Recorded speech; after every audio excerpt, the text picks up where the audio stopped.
Hello, my name is Paul Fletcher with Operations Hero, and in this session, we're going to go over the public portal setup in EventHQ.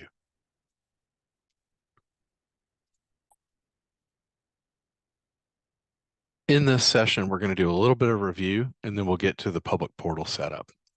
So if you're on your dashboard, what you'll want to do is click on your menu where your name is, and you'll want to look at a few things. Let's start with venues.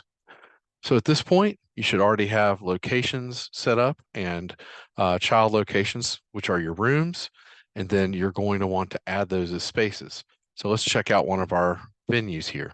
Look at Edgewood Elementary. So in this particular venue, what I've got is my location tied to it, and then the child locations or the rooms underneath it enabled. So they are designated as spaces. And these, of course, can be rooms or fields. We want to make sure our venue is set to public. That's a good review. Make sure our capacity is here. These things are going to show on the public portal. Again, our venue title as well, the summary of our venue. We can skip the management and the approval. Those are on the inside. They're not going to see that. But we do want to have our services available. If you haven't turned these on, you want to come and turn them on here. We'll also review those, but our venue is going to be where all these things are taking place, and your requesters are going to choose them. So we've got our events set up and breakdown. Let's just put somebody in here, make sure that's taken care of, and we'll go through and we can do a few of these. All right. So now that we've gotten that set up, once everything goes through the process, and if requesters select those services, then we'll know who they will go to once the event is confirmed.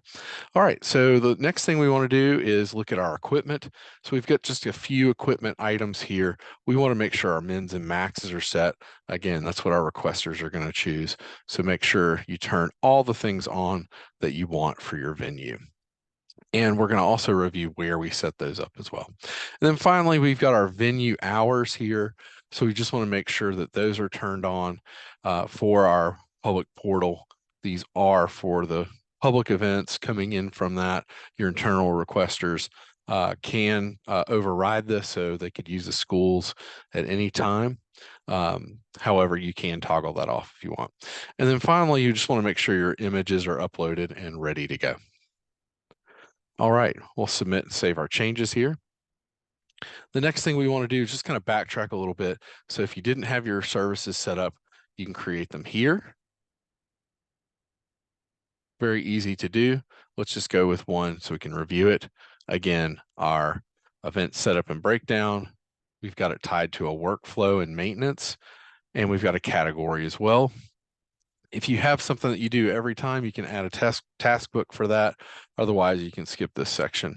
Then what we're doing for the service, who's going to, again, be assigned to that, how long it's going to take. These things are optional as well. And then generating the requests, if you want to generate for the whole event or each occurrence, what status you want for them to come in. Do you want advanced notification? And then how many days if you do that. So that's what you want to do for services.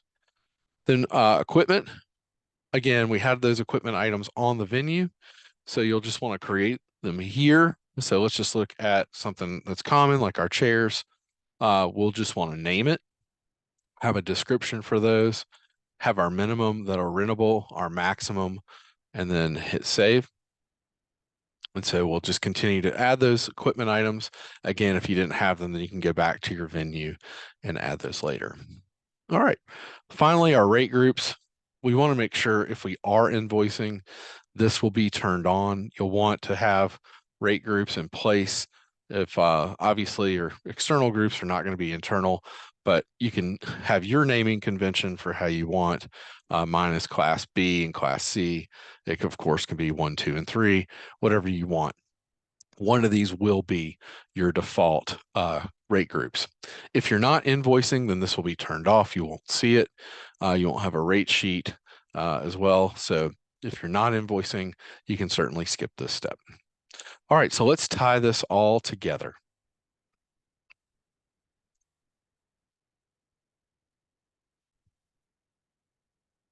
So next we'll head over to our event settings. So once we click on that, we'll be here. and we'll have our public portal. So if you haven't turned it on already, you can go ahead and click this toggle and turn it on. I have mine set up already, so you can get an idea of what this is going to look like. So we've got our public domain. So the back half is going to be .rentmycampus.com. You will come up with the front half of this. So in my example, I have a designation, so I know it's Operations Hero, but yours would be the name of your school district. What you do want to do is something like this. You can use dashes. The only dot will be in the .rentmycampus.com. You do not want to use any other dots. You do not want to use underscores. You do not want to start with a number here.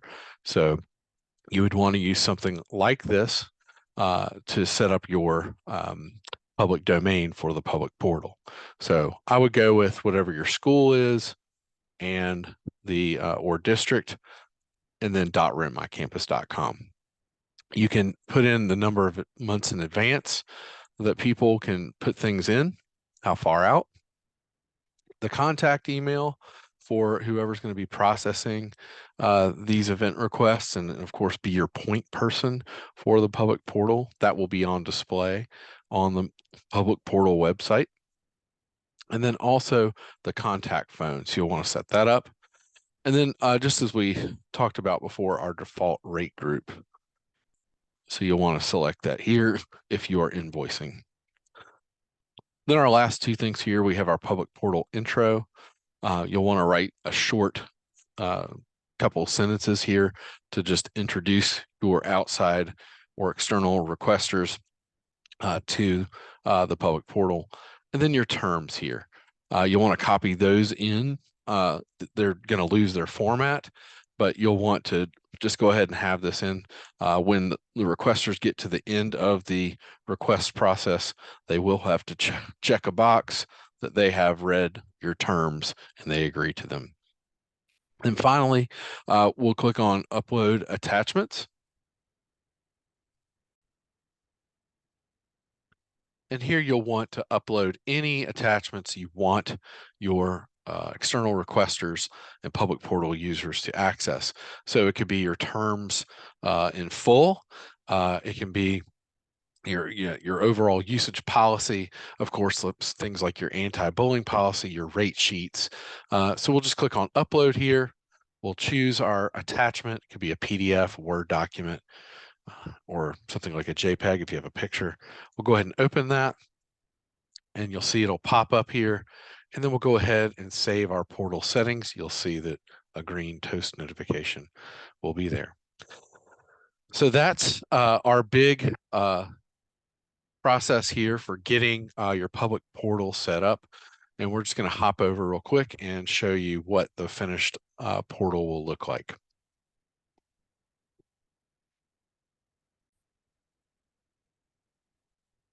Once you've set up your public portal, this is what it's going to look like.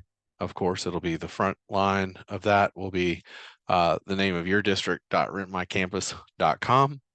Your logo will show up here. You'll have your venues. The requesters will see a list of their events as well. If we scroll through, you can see that our pictures of our venues that we have are going to go through as a slideshow. They can book now and see what's available.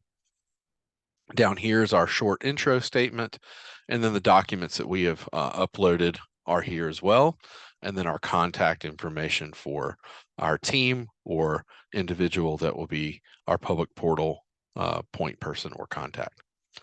Once they're there, they can view the venues. They can click on these. We'll look at one of these as an example. They can see pictures of the spaces. Again, they'll be able to see the hours and the services available here and the equipment, and then they can go through and book. So they'll go through and just fill out the form like your internal requesters do. It'll follow your path for your approvers, for your venues, and they'll go through the approval process. Of course, if their event group has not been created yet, they have the ability to do that, and it will go through the approval process as well. Well, that's it for our public portal walkthrough.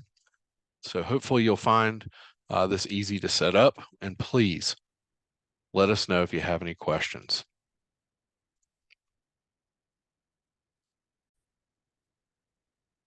You can always contact us by phone at 919-948-0842 or by email at support@operationshero.com.